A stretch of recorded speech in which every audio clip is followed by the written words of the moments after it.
ڕووسیاییەکان لەسەر گۆڕی بۆریس یەلتسن سەرۆکی پێشووی ڕووسیا کۆ دەبنەوە لە 25مین ساڵیادی ئەو هەوڵی کودەتایی بووە مایەی هەڵوەشاندنەوەی یەکێتی سۆڤیەتی پێشوو. لە ساڵی 1990دا ئەو کودەتایە دژی میکائیل گۆرباچۆف کرا. لەو مەراسیمی ڕێزلێنانەی ئەمڕۆ یەکشەممەدا ڕێز لەو سێ کەسە ڕووسیاییە ژنرا کە لەو ڕووداوەدا گیانیان لەدەستدا بوو.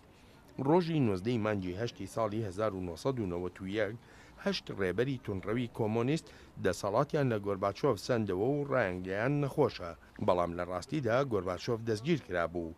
ئەو کات هەزاران کەس دژی ئەو کودەتایە ڕژانە سەر شەقامەکان و هەروەهاش دژی ئەو بارەتوندە ئاسایشەی کە گیرابووە بەر.